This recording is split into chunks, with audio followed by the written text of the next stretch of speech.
जय हिंद दोस्तों, मां हंस वाहिनी क्लासेस में आप सभी का स्वागत है। आज हम आपको क्लास 11th के मैथ का एक्सरसाइज 3.1 का क्वेश्चन नंबर 3 को सॉल्व करवाएंगे। इस क्वेश्चन में कहा गया है कि एक पहिया 1 मिनट में 360 परिक्रमण करता है तो 1 सेकंड में कितने रेडियन का माप का कोण बनाएगा। ठीक ना, देखिए 1 मिनट में क्या दिया है, चक्रों की संख्या दिया है और आपको बताना है 1 सेकंड में चक्रों की संख्या नहीं बताना है बल्कि कितना रेडियन का कोण बनाएगा वो बताना है। तो सबसे पहले आपको सॉल्व करते टाइम लिखना है कि 1 मिनट में, अच्छा 1 मिनट का मतलब 60 सेकेंड, लिखेंगे 1 मिनट या 60 सेकेंड में, 60 सेकेंड में चक्रों की संख्या कितना है, चक्रों की संख्या दिया है 360, चक्रों की संख्या कितना है 360 है। तो बताइए 1 मिनट या 60 सेकेंड में अगर 360 चक्कर लगाता है तो 1 सेकेंड में, तब 1 सेकेंड में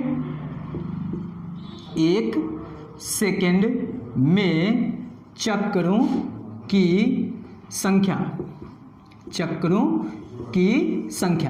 बताइए 1 सेकेंड में चक्रों की संख्या हो जाएगा 360/60, ये कट गया, यहां पे आ गया 6। इसका मतलब है 1 सेकेंड में 6 चक्कर लगाएगी पहिया, क्योंकि 1 मिनट में 360 चक्कर, 1 मिनट बोले तो 60 सेकेंड, 60 सेकेंड में 360 चक्कर, तो 1 सेकेंड में 360/60 कर देंगे, तो 1 सेकेंड में 6 चक्कर लगा रहा है पहिया। 1 सेकेंड में कितना चक्कर, 6 चक्कर, ऐसे 6 चक्कर लगाएगा 1 सेकेंड में। तो आप ये बताइए 1 चक्कर अगर कोई लगाएगा तो कितने अंश का कोण बनाएगा।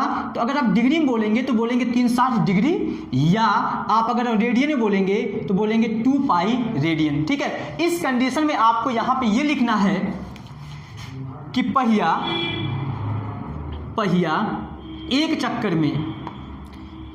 चक्कर लगाने में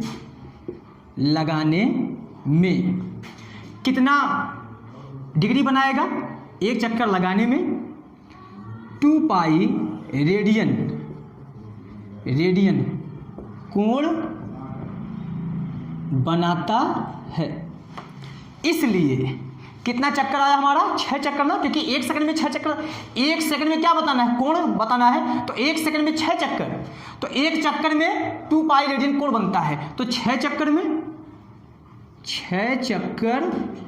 लगाने में कितना हो जाएगा, 2 पाई गुणा 6, कितना आ गया ये 12 पाई रेडियन। ठीक है, ये बात क्लियर है ना।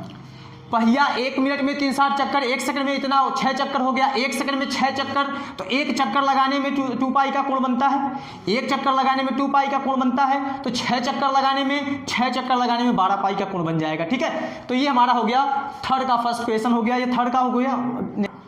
क्वेश्चन नंबर देखिए 4 दिया गया है, एक वृत्त जिसकी त्रिज्या, देखिएगा यहां पे हम पहले बना लेते हैं एक वृत्त, ठीक है, जिसकी त्रिज्या 100 सेंटीमीटर है कि 22 सेंटीमीटर लंबाई की चाप वृत्त के केंद्र पर कितने डिग्री माप का कोण बनाएगी। ठीक है, और पाई का मान जो है 22/7, क्वेश्चन में दिया है कि पाई का मान 22/7 प्रयोग करना है। ठीक है, देखिएगा एक वृत्त बना दिए, वृत्त की त्रिज्या कितना है 100 सेंटीमीटर है और जो चाप की लंबाई है कितना दिया है 22 सेंटीमीटर। ये बताइए अगर हम त्रिज्या को ऐसे कर दें इधर से भी और इधर से भी, तो त्रिज्या के द्वारा इधर एक चाप छोटा लघु चाप बन रहा है, इधर हमारा दीर्घ चाप बनता है। ठीक ना, ये चाप की लंबाई दे दिया यहां से लेके यहां तक, ये दिया है 22 सेंटीमीटर। ठीक है, कितना ये है 22 सेंटीमीटर। उसके बाद जो वृत्त की त्रिज्या कहा गया है, वृत्त की त्रिज्या है 100 सेंटीमीटर। ठीक है, और आपको बताना है ये कितना कोण बनेगा, देखिए कितने डिग्री माप का कोण बनाएगा यहां पे। ठीक है, तो यहां पे सबसे पहले हम ये जानते हैं कोण बराबर क्या होता है, कोण बराबर होता है चाप बटा त्रिज्या। ठीक ना, ये फार्मूला होता है। तो यहां से जो चाप दिया गया है 22 सेंटीमीटर, तो यहां पे आप लिखेंगे 22 बटा त्रिज्या दिया है 100। ठीक है, ये हो गया। और ये जो हमारा कोण मिलता है, ये अभी जो कोण मिला है ये आपका आया है डिग्री में। किस में आया, ये डिग्री में आया है, सॉरी डिग्री में नहीं, ये किस में आया है रेडियन में, क्योंकि कोण का जो मात्रक होता है रेडियन होता है, इसलिए ये हमारा किस में आया, अभी रेडियन में आया है। अब आप ये बताइए रेडियन को डिग्री में बदलने के लिए क्या करते हैं, ये हम सबसे पहले वाले क्वेश्चन में बताए थे, ठीक ना। रेडियन को डिग्री में पहले दूसरे वाले क्वेश्चन में ऐसा था। तो अगर हम रेडियन को डिग्री में बदलने जाएंगे तो यहाँ पे आपको भाग देना होगा 180/पाई से, ठीक है। ये हो गया आप डिग्री में। पाई का वैल्यू होता है 22/7, यहाँ क्वेश्चन में दिया भी है और हम जानते भी हैं कितना होता है। तो यहाँ हो गया 180 पाई का वैल्यू 22/7, जो 7 है ऊपर जाएगा, ठीक ना। 0 से 0 कट गया, 22 से 22 कट गया और 2 × 5 = 10, ये 2 9 = 18 हो गया। और यहाँ पे देखिएगा क्या बचा अभी, यहाँ बचा 1/5 नीचे, यहाँ बचा × 9 यहाँ 1/7 बचा। अभी जब 7 पलटेगा तो 7 उधर जाएगा, तो इसका मतलब यहाँ 9 × 7 ऊपर बचा, ये 5 हो गया। 9 × 7 = 63/5 किस में आया अभी, ये डिग्री में। लेकिन ये परफेक्ट वैल्यू भी नहीं बना, मतलब बटा में दिया ना, ये बड़ा पूर्ण संख्या में नहीं आया है। तो इसे क्या करेंगे, पहले भाग देंगे। तो बताइए अगर इससे भाग देंगे आप 63 को अगर 5 से भाग देंगे तो ये 5 × 9 = 5, यहाँ पे 1 आया, फिर उसके बाद 5 × 2 = 10, यहाँ पे 3 आया, ठीक है, 3 आ गया। इसे आप लिखेंगे 12 सही या 12 + 1/3 ऐसे लिख सकते हैं। इसको आप सॉल्व करेंगे ऐसा मिलेगा। तो ये डिग्री में हो गया, ये भी अभी डिग्री में, लेकिन ये भी वही हमारा परफेक्ट वैल्यू नहीं है। तो डिग्री को मिनट में बदल सकते हैं। तो 1 डिग्री में हम आपको बताए थे 1 डिग्री में होता है 60 मिनट, इसलिए 1/3 डिग्री में हो जाएगा, देखिएगा +1/3 × 60 मिनट। इसे जब आप काटेंगे 3 दूना 6, ये हो गया कितना, 3 दूना 6 20, ठीक ना। लेकिन यहाँ पे जो हमारा वैल्यू आया ये तो 3/5 यहाँ पे लिखना पड़ेगा ना, नहीं तो ये बैठेगा कहाँ यहाँ पे। देखिए इसे जब आप लिखेंगे तो 12 सही 3/5, तो इसी को आप ऐसे लिख सकते हैं 12 + 3/5 ना। यहाँ पे 1/3 नहीं रहेगा, यहाँ पे 3/5 रहेगा। अब देखिए ये जो 12 है ये 12 डिग्री हो गया, और ये +3/5 ये भी डिग्री में था। डिग्री को मिनट में बदलने के लिए 60 से गुणा कर दिया, ठीक ना। यहाँ पे किस में है, डिग्री में भी है। अब देखिए जब इसे काटेंगे तो 5 × 9 = 5, ये 5 दूना 10, 12 × 60 होता है, 12 × 3 = 36 हो गया। तो यहाँ पे आपका आंसर आ गया 12 डिग्री, और ये 36 जो आया ये मिनट आ गया, क्योंकि यहाँ पे ऐसे से आप बदल चुके हैं, ठीक है। तो ये हो गया आपका क्वेश्चन नंबर 4। अब चलते हैं 5th नंबर पर। इस क्वेश्चन में देखिए कहा गया है एक वृत्त जिसका व्यास 40 सेंटीमीटर है कि एक जीवा 20 सेंटीमीटर लंबाई की है, तो इसके संगत छोटे चाप की लंबाई ज्ञात कीजिए। बताइए वृत्त का अगर व्यास 40 सेंटीमीटर है तो उसकी त्रिज्या हमारी 20 सेंटीमीटर हो जाएगी। तो अगर ये वृत्त है, वृत्त का व्यास 40 सेंटीमीटर है, तो इसकी जो त्रिज्याएं होंगी 20 सेंटीमीटर की हो जाएंगी। तो यहाँ जो इसकी त्रिज्या होगी 20 सेंटीमीटर की होगी। चलिए मान लेते हैं एक त्रिज्या इधर है, ये 20 सेंटीमीटर हो गई। फिर उसके बाद कहा गया 20 सेंटीमीटर लंबाई की एक जीवा है। अब देखिए 20 सेंटीमीटर लंबाई की एक जीवा भी है, 20 सेंटीमीटर लंबाई की एक जीवा कर दिए, ठीक है। अब ये जीवा की लंबाई भी आपकी हो गई 20, त्रिज्या भी है 20। अब आप बताइए सेंटर से कहीं पर भी आप मिलाएंगे वृत्त के किसी भी सिरे पर तो आपका त्रिज्या ही तैयार होगा। तो यहाँ से अगर आप यहाँ मिलाए हैं तो त्रिज्या मिला है, त्रिज्या 20 है, तो यहाँ से अगर आप यहाँ भी मिलाएंगे तो आपको 20 मिलेगा त्रिज्या। यहाँ से अगर आप यहाँ मिलाएंगे तो ये भी आपको 20 मिलेगा, क्योंकि ये भी तो वृत्त के सिरे पर गई है। तो बताइए जब ये भी 20 हो गया त्रिज्या के हिसाब से, ये भी 20 हो गया त्रिज्या के हिसाब से, और ये वृत्त का जीवा एक बोला है 20 है, इसलिए ये 20, ठीक। तो ऐसा त्रिभुज, ये त्रिभुज तैयार हुआ ना, ऐसा त्रिभुज जिसकी तीनों भुजाएं बराबर हो वो हमारी समबाहु त्रिभुज होती हैं। समबाहु त्रिभुज का कोण 60 डिग्री का होता है, इसलिए ये वाला कोण आपका कितना हो गया 60 डिग्री का। लेकिन आपको ये नहीं बताना है, आपको बताना क्या है, ये जो लघु चाप जो छोटा चाप है इसकी लंबाई बताना कि ये क्या है। अब आप बताइए छोटे चाप की लंबाई चाहिए, मतलब ये हमको चाहिए, ठीक, ये हमको पता करना है। तो चाप नहीं पता है, कोण पता है, त्रिज्या पता है, तो चाप की लंबाई पता चल जाएगी। अब आप लिखेंगे कोण बराबर क्या होता है, चाप बटा त्रिज्या। इसी से आपको लगाना है। लेकिन इससे पहले, इसको लगाने से पहले सबसे पहले आप जो सॉल्व करेंगे तो लिखेंगे वृत्त का व्यास इक्वल 40 सेंटीमीटर, तब त्रिज्या त्रिज्या कितना हो जाएगी, त्रिज्या आपकी हो जाएगी 20 सेंटीमीटर। ठीक है, त्रिज्या 20 हो गई। उसके बाद जीवा कितना बोला गया है, जीवा दिया गया है 20 सेंटीमीटर। ठीक, अतः वृत्त के अंदर बना त्रिभुज, वृत्त के अंदर बना त्रिभुज, चलिए इसका नाम देते हैं ओ ए बी। ठीक है, ओ ए बी एक क्या होगा, समबाहु त्रिभुज होगा, समबाहु त्रिभुज होगा। जब ये समबाहु त्रिभुज होगा तो ये वाला कोण आपका कितना हो जाएगा, 60 डिग्री। तब कोण ए ओ बी इक्वल 60 डिग्री। ठीक है, अब आप बताइए, ये फार्मूला अब आपको लगाना है। कोण बराबर होता है, कोण बराबर चाप बटा त्रिज्या। ठीक है, कोण कितना दिया है, 60 डिग्री, लेकिन डिग्री में दिया है। ठीक ना, आप जानते हैं कि जो भी कोण होता है उसे रेडियन में होता है, इसका मात्रक रेडियन होता है। ये डिग्री में दिया है, अभी इसको बदलेंगे। 60 डिग्री हो गया और ये बराबर हो जाएगा चाप की लंबाई नहीं पता है, चलिए चाप की लंबाई L मान लेते हैं, यहाँ पे L बटा त्रिज्या कितना दिया है 20। इसका आप त्रिज्या गुणा कर सकते हैं, या तो इसको आप डिग्री रेडियन में पहले बदल दीजिए। ठीक है, तो यहाँ पे जब आप इसे रेडियन में बदले जाएंगे तो ये हो जाएगा आपका पाई बाई 180। ठीक है, और ये बराबर आपका हो गया, डिग्री में था ना, ये रेडियन में था, रेडियन को बदल दिए, यहाँ पे तो 180 हो जाएगा ना ये आपका। देखिए 1 डिग्री में 1 डिग्री इक्वल हो जाएगा पाई बाई 180, तो यहाँ हो जाएगा pi by 180 equal L by 20। इसे कट कर दीजिए, 6 3 18, ये त्रिज्या गुणा कर दीजिए। ठीक ना, ये ऊपर जाएगा, हो जाएगा 20।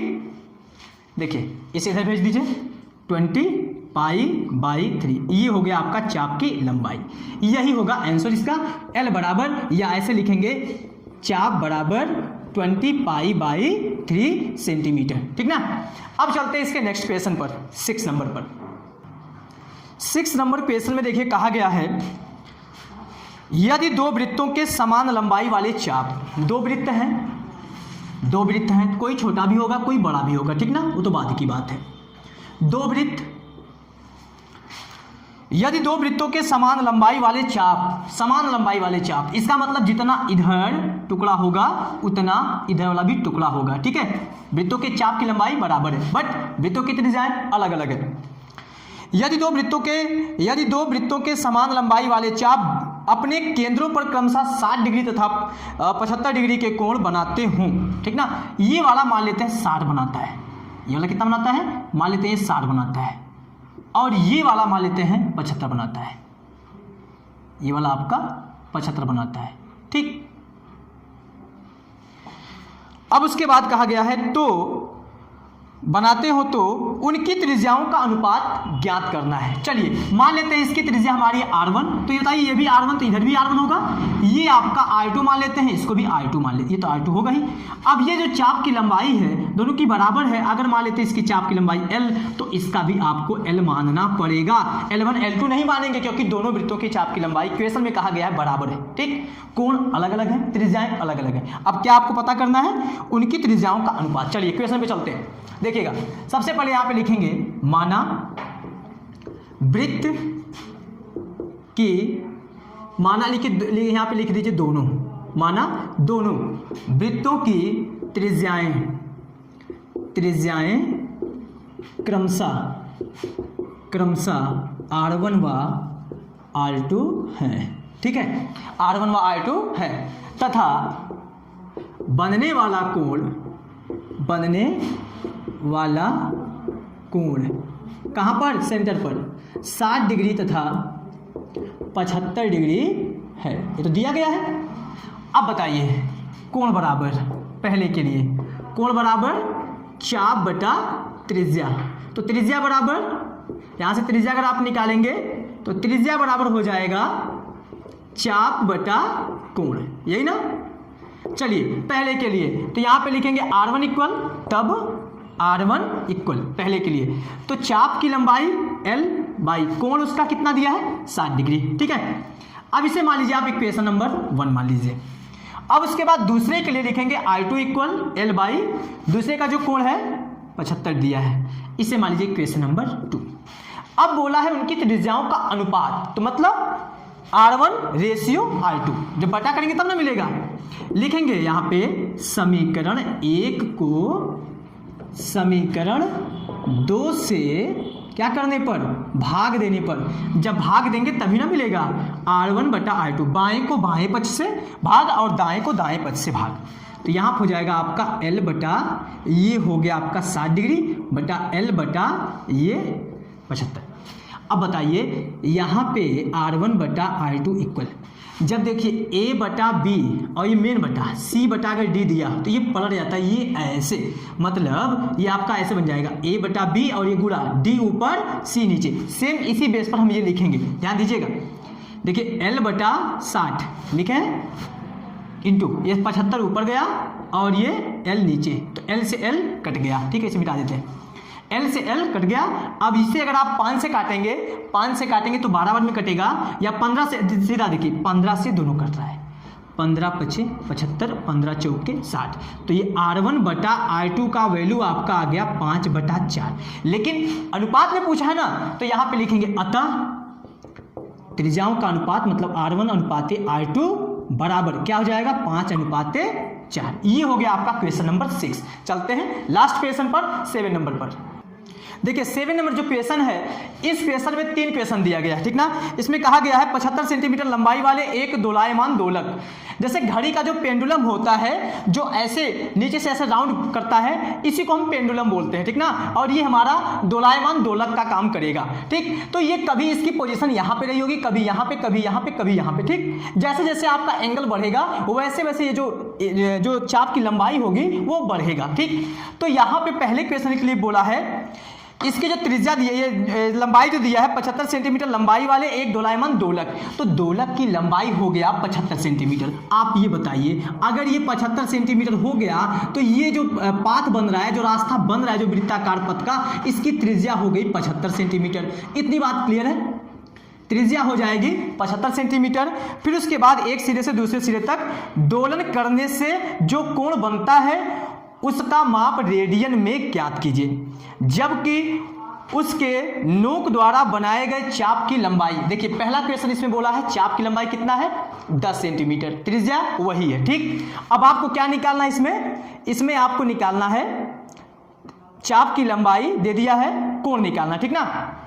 देखिए चलिए पहले क्वेश्चन के लिए देखिए, इसको सॉल्व करें। पहला क्वेश्चन लिखेंगे आप चाप की लंबाई, चाप की लंबाई, जो चाप है इसकी लंबाई क्या दिया है पहले क्वेश्चन के लिए 10 दिया है।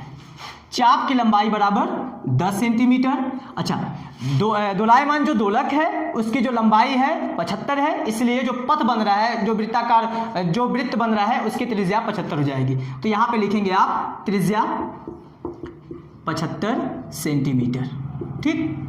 अतः कोण बराबर, सब इसी से लगेगा, तीनों क्वेश्चन ऐसे लगेगा, कोण बराबर चाप बटा त्रिज्या।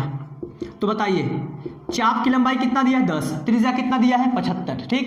5 से काटेंगे 5 दूना 10, ये 15 पचे 75 हो गया, ये आपका कट गया 2 बटा 15 आ गया रेडियन, ठीक है। यही आपका हो गया आंसर पहला। अब देखिए दूसरा क्वेश्चन सेम ऐसे लगाते हैं, यहाँ पे लिखेंगे 15 बटा 75। बताइए 15 तिया, ये 15 पचे 75 हो गया, ये 5 अंक कटेगा ना। उसके बाद ये आपका हो गया दूसरा क्वेश्चन, इसको भी आप लगा लीजिएगा।